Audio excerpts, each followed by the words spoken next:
Здравствуйте, вы смотрите «Вести», Чеченская Республика, в студии Луиза Яхяева и главные темы выпуска.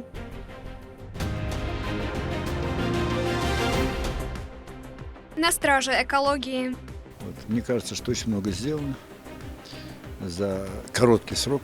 Помощник президента Андрей Фурсенко посетил карбоновый полигон. Подробнее в сюжете нашего корреспондента.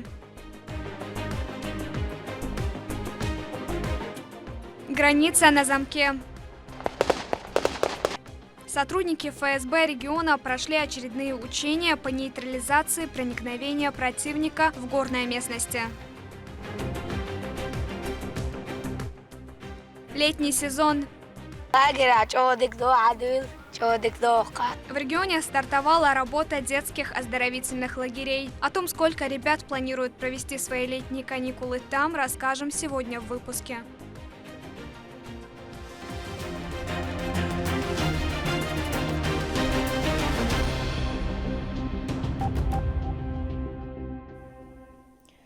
Помощник президента России Андрей Фурсенко посетил карбоновые полигоны. Они построены для отслеживания и изучения климата. С подробностями Рамзан Абоев. Густой лес, мирно пасутся коровы. Идет обыденная жизнь в поселке имени шейха Изнаура Несерхоева. На первый взгляд и не скажешь, что посреди всего этого умиротворения идут исследования сверхважные, ибо они касаются экологии. Проблема глобального потепления общемировая. Парижские соглашения по климату, которые одобрили порядка 200 стран, стали еще одним шагом на пути к снижению выбросов углекислого газа в атмосферу, в первую очередь промышленности, а в целом и всей экономики. Эффективным решением данной проблемы является создание карбоновых полигонов для сбора и калибровки данных. Всего в регионе 14 участков. Одним из преимуществ республики, которые обусловили создание здесь карбонового полигона, является многообразие природных зон. Горные леса, луга, лесостепная зона, полупустыни, степная зона – все они находятся в разных частях субъекта. В ходе экскурсии по участку Ханкала для помощника президента Андрея Фурсенко представители Гагантау рассказала уникальные возможности объекта. Вот метеорологическая станция, которая далеко стоит, это ВМО-2, это Кэмпбеллская станция, такой у нас в республике до сих пор не было, это то, что стационарно. Ну и переносное, вот я бы хотела обратить ваше внимание на фотосинтетическую установку. Это Лайкор, мы уже второй год, вот ровно год в прошлом году, как мы начали. Вот это станция, которая определяет параметры фотосинтеза. Все купить успели, запустили, уже учим своих ребят, работает, все хорошо, да. В свою очередь проводим эти исследования в труднодоступных районах, там, где у нас нет стационарного оборудования. Все наши территории будут исследоваться, пока мы только несколько обнаружили. Ну и плюс наши объекты, в том числе нефтезагрязненные, геотермальные объекты нашей республики, в частности геотермальная станция нашей республики здесь неподалеку, плюс геотермальные разливы, мы все там исследуем, проверяем дыхание почв, посмотрим. Сейчас обработка у нас идет. Информация куда? Пока собираем у себя. Пока у себя собираем, да. Карбоновый полигон «Вайкарбон» – совместный проект Чеченского университета имени Ахмата Хаджи Кадырова и Грозненского нефтяного технического вуза. 6 участков курирует Гагантау. Общая площадь объектов составляет 470 гектаров. Кампус Ханкала состоит из двухэтажного здания, где имеется вся необходимая инфраструктура для исследовательских работ: лаборатория, лекционная аудитория, метеостанция, площадка для проведения измерения. Также есть и автономная ветро-солнечная электростанция для снабжения полигона. 24 киловатт. Пытаемся на летний, осенний период хватает, 24 киловатт. Зимой уже... Ну, зимой приходится дополнительный источник. Там. Но зимой мы здесь не проводим занятия. Может быть, мы до зимы еще дорастим. линия есть или просто... Пока нет, линии нет. Дизель стоит? Да, дизель стоит, да. Маленькая ДГС. Ну вот нам будем наращивать батареи солнечные, будем, аккумуляторную батарею будем наращивать, там у нас лежат. Но летом хватает? Хватает, да, летом хватает. Да. Кампус соответствует ландшафтам, типичным для южных склонов Терского хребта и прилегающих равнин. В растительном покрове модуля преобладают смешанные широколиственные леса и кустарники. С помощью космических, беспилотных и наземных систем наблюдения отрабатываются технологии измерений и анализа потенциально опасных изменений параметров климата. Мы измеряем метеорологические параметры. Мы поставили 3 метеостанции мирового уровня, которые пишут буквально каждые 5 минут все параметры. Пишут непрерывно и передаются в нашу общую сеть. На проведенные нами исследования показали, за последние 60 лет температура на Северном Кавказе выросла в среднем на 2 градуса, хотя в мире всего 1,5. Федеральный чиновник посетил и грозненскую карбоновую ферму ГГНТУ. На территории 24 гектаров культивируются ценные породы деревьев. Коллегами нашими из МГУ из Сколково, в МГУ построили мы уже первые модели математические, которые показывают изменения 3D пространства распределения газов на почве на высоте 5, 25, 50 метров. Плюс привлекаем космические снимки и сопоставляем вот с космическими снимками для того, чтобы создать региональную модель распределения климатически активных газов. Значит, эта территория, мы планируем в перспективе, в течение 5 лет сделать молодежный экопарк центром экологического образования, воспитания. Андрей Фурсенко вместе с советником президента России Русланом Эдельгириевым посетили и кампус карбонового полигона Чеченского госуниверситета имени Ахмата Хаджи Кадырова в высогорном селении Макажой. Это единственный объект в стране, на базе которого практикуется регенеративное животноводство. Гостям показали исследуемые земли, а также парники, в которых выращивают растения, призванные помочь в решении актуальных климатических вопросов. Вот, мне кажется, что очень много сделано за короткий срок. Очень важно, что не только мы видим строение, приборы, мы видим людей, которые с огромным энтузиазмом работают на этих приборах, которые проводят исследования, которые точно видят цель, в общем, понимают, как к результату идти. Реализация проектов по созданию карбоновых полигонов проходит по всей России в рамках национального плана мероприятий по адаптации к изменениям климата. Рамзан Абуев, Резван Осипов, Вести, Чеченская Республика.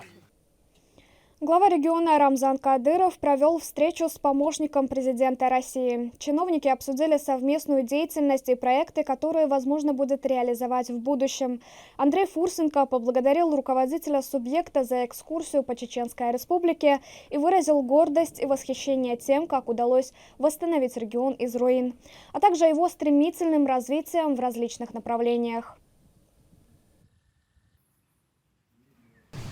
Увидели то, что видели, мало где есть, организовано очень хорошо. Я думаю, что это и по делу, так сказать, какие-то найдутся совместные работы, потому что когда ребята приезжают, то они сразу начинают искать, где можно взаимодействовать. Ну и потом, конечно, я сам съездил, я потом объехал, меня возили в Лорбек, показал. Здесь, я говорю, все принадлежит маркизу Карабасу. Я говорю, смотрю, здесь свое, здесь свое. Вот. Ну, конечно, так разворачиваются наши джентльмены по полной программе. Сегодня я тоже съездил на 2 площадки здесь, рядом с Грозным. То, что создано на месте бывшей свалки, на самом деле. Очень здорово. Есть чувство гордости. В том числе за Россию, что есть такие города. Мы вместе все начинали, и все делали было вместе. немножко другое. По всем направлениям, да, как могли, да. Значит, знаете как, я думаю, что моя роль не бог есть какая, значит, главное, что делалось, но если что-то когда-то удалось, я очень рад, что Удалось, тогда. Были кабинеты, которые заходили, да, никак не могли добиваться того, чего мы хотели, да. А самое главное, что, знаете как, вот это никуда не денешь. В завершении встречи чиновники обменялись подарками. Наши горы. Это та часть Чечни, куда мы с вами в следующий раз должны поехать. Да. Это южная часть. Будет, да, портрет, да, а потом поедете. Это Цой Пиде, это реально, это не просто пейзаж, да. Это историческое место. Это До сих пор есть это место. Спасибо. Удачи. Удачи, здоровья, всех побед. Победим. Спасибо. И спасибо за ребят. Спасибо за ребят. Воспитанники детского сада «Дики» празднуют очередную победу. На этот раз учреждение выиграло в национальной премии детского патриотического творчества 2023 в номинации «Дошкольное творчество». Детский сад номер 5 «Дики». Детский сад «Дики» стал победителем национальной премии детского патриотического творчества 2023 в номинации «Дошкольное творчество». Для сотрудников подобные победы – обычное дело. Благодаря профессионализму они достигают все новых высот. Но и этому нет предела. В рамках форума для чеченской делегации была организована деловая программа, в рамках которой они познакомились с дошкольными учреждениями Москвы и Подмосковья. Началась экскурсия с посещения детского сада «Интересик». Представителям департамента дошкольного образования мэрии города Грозного, заведующим и педагогам рассказали о передовых методиках воспитания. Конструкторы. То есть вот это вот развитие инженерного мышления, когда ребенок понимает пространство, когда он видит какую-то фигуру или какой-то предмет именно в пространстве. Это то, что помогает потом ребенку на математике, в дальнейшем на геометрии, на черчении. Детский сад открылся в 2015 году. Его посещают 250 воспитанников. Гости познакомились с детишками и осмотрели группы. Их здесь 9 – общеразвивающие и логопедические. Делегатам рассказали и о методике работы. За время встречи сторонам удалось установить теплые взаимоотношения и договориться о дальнейшем сотрудничестве. Мы уже обменялись контактными телефонами, готовы принимать участие в тех проектах, которые предлагает департамент дошкольного образования. И видно, что это люди, болеющие за свое дело, люди, которые любят свою работу, любят детей. И поэтому найти общий контакт с единомышленниками – это всегда очень легко. Все это организовал Российский комитет ОМЕП по дошкольному воспитанию. Следующей точкой стал детский экоцентр развития детей «Ладушки». Воспитанники подготовили для гостей яркий сюрприз.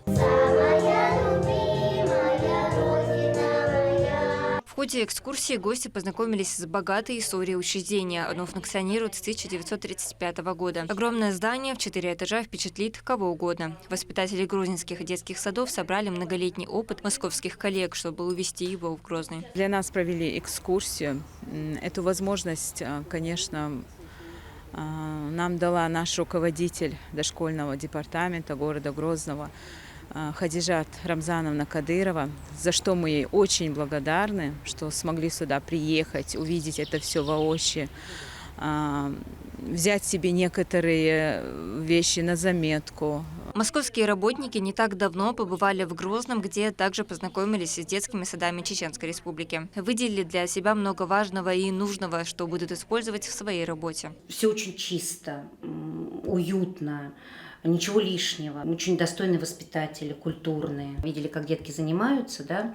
А потом мы видели процесс обеда. И вот эти собранные столы вместе, когда они сидят за единым столом, едят, вот это вот такое единение, объединение, вы знаете, вот действительно, сейчас говорю, даже вот мурашки бегут от того, что вот это действительно нужно, это такая большая семья. В стенах Международной педагогической академии дошкольного образования делегатов встретил выдающийся ученый, ректор Международной педагогической академии дошкольного образования Николай Веракса. Он подчеркнул, что собирается отразить опыт воспитания детей в Чеченской Республике в своих научных трудах. Кроме того, гости академии получили официальное приглашение к участию во Всероссийском форуме работников дошкольного образования «Ориентиры детства 4.0», который пройдет 22 августа. Мы можем рассматривать дошкольное образование в Чеченской Республике как передовое дошкольное образование. И поэтому нам интересно посмотреть, как в условиях такого эффективного и условиях поддержки развивается дошкольное образование. От того, что будет вложено в ребенка, сегодня зависит их дальнейшее воспитание. Именно поэтому в сфере дошкольного образования должны быть те, кто вкладывает в работу не только знания, но и душу. С этим успешно справляются детские сады Чеченской Республики. Этот визит положил начало новому сотрудничеству и укрепил уже имеющиеся связи. Такие встречи значительно улучшат сферу дошкольного образования во всей стране. Медина Мутарова, Магомед Бараханов, Вести, Чеченская Республика. Сотрудники ОМОН «Ахмат-1» успешно патрулируют улицы города Энергодар Запорожской области. Участок имеет большую важность, так как на его территории находится атомная станция. Местные жители чувствуют себя спокойно благодаря внимательному контролю бойцов за безопасностью граждан. В ходе работ также был задержан и допрошен координатор ВСУ.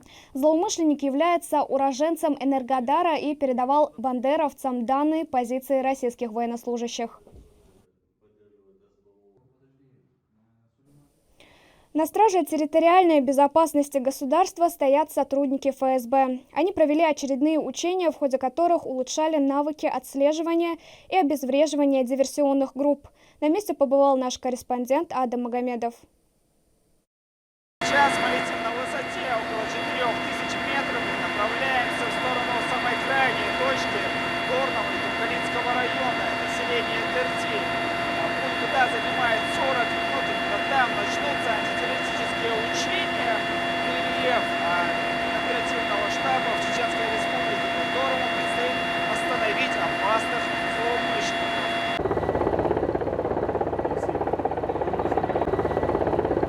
По легенде, несколько диверсионно-разведывательных формирований иностранных государств осуществили переход государственной границы из Грузии на территорию Чеченской Республики с целью совершения террористических актов. Вначале сотрудники оперативной комиссии в регионе проводят разработку документации, наносят на карты схемы перемещений. Определив местоположение бандформирований, спецназовцы устраивают ловушку, после чего происходит первое боестолкновение.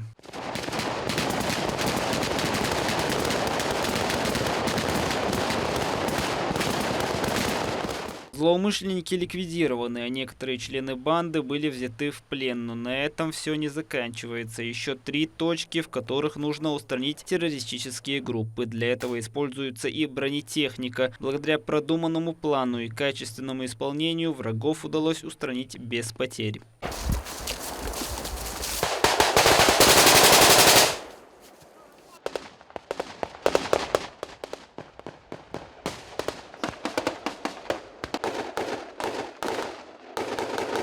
Что у нас происходит на Украине, мы все понимаем. Сегодняшние учения были направлены на то, что со стороны Грузии, чтобы диверсионные разведывательные группы у них не проникли на нашу территорию. Над этим работаем постоянно. Поскольку инциденты незаконного пересечения границ злоумышленниками уже случались в Белгородской области, оперативным штабом было принято решение проводить учения подобного рода на регулярной основе и максимально приближать их к реальности. Адам Магомедов, Хусейн Мурдаханов, Саидамин Даутмирзаев, Вести, Чеченская Республика. Жизнь лучшего из людей пророка Мухаммада, да благословит его Аллах и приветствует, описание его жизни и развития в целом ислама обсудил советник главы Чеченской Республики Адам Шахидов с молодыми ребятами. На встрече с учащимися школ и вузов богослов рассказал много интересного о пути становления мусульман и семье посланников Всевышнего. Участники встречи также могли задавать вопросы и приводить свои знания о развитии исламской религии. Религиозный деятель отметил, что основы и ценность вероисповедания дошли до наших дней в полной сохранности.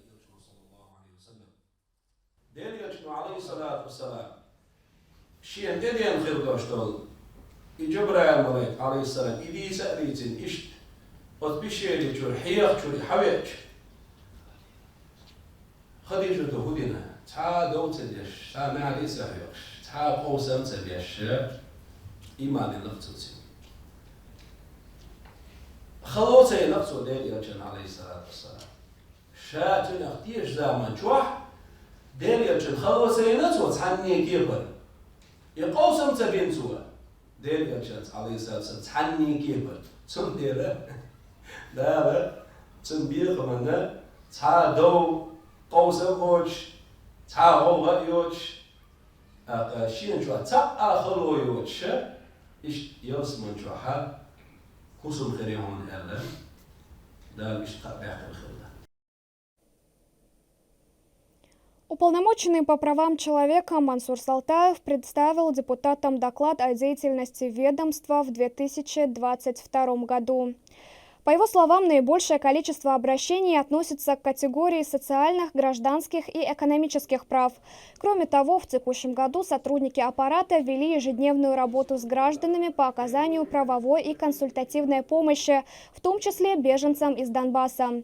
Салтаев отметил, что результативность в работе Государственного правозащитного института возможна прежде всего благодаря поддержке главы Чеченской Республики Рамзана Кадырова.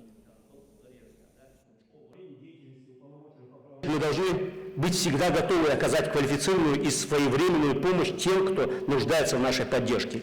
Безусловно, наша деятельность будет направлена на эффективную защиту конституционных прав и свобод граждан. Завершая свое выступление, хочу выразить благодарность тем, кому мы обязаны положительными результатами нашей деятельности. Всем, кто по долгу службы и по зову сердца способствовал обеспечению и защите прав граждан, будь то в Чеченской Республике или за ее пределами. Количество положительных решенных обращений – это не просто статистический показатель. За каждой цифрой стоит человеческая судьба. Летние каникулы ребята из Чеченской Республики проведут в детских оздоровительных лагерях. Начало сезона в Радуге приурочили ко Дню защиты детей. О количестве мест и программе занятий расскажет Турпалали Тайсумов.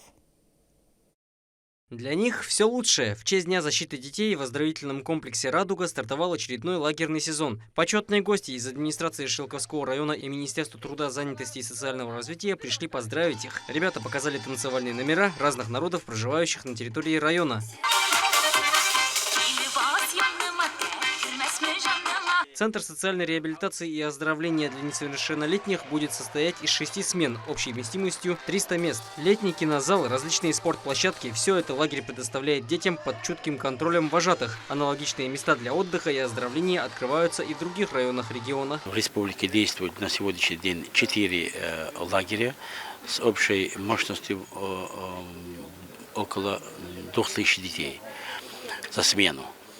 Значит, в этих лагерях созданы все условия для физического развития, для духовно-нравственного развития. Дети занимаются скалолазанием, играют в баскетбол, футбол. Вожатые проводят и интеллектуальные занятия. Каждый ребенок находит себе развлечения по вкусу. Вот запомнилось только самое первое. Остальное я не помню. Но собираюсь прийти. Страшно? Нет. Занятия в бассейне также являются плюсом, а пятиразовое питание придаст энергии всем ребятам. Здесь есть буквально все, что радует глаза ребенка. Это возможность играть, развиваться физически, творчески и получить бесценные моменты детства. Турпалали Тайсумов и Сайтамин Мусаев. Вести. Чеченская Республика. К этому часу это все события. С вами была Луиза Ахяева. Еще больше новостей вы сможете узнать на наших социальных платформах и в приложении «Смотрим».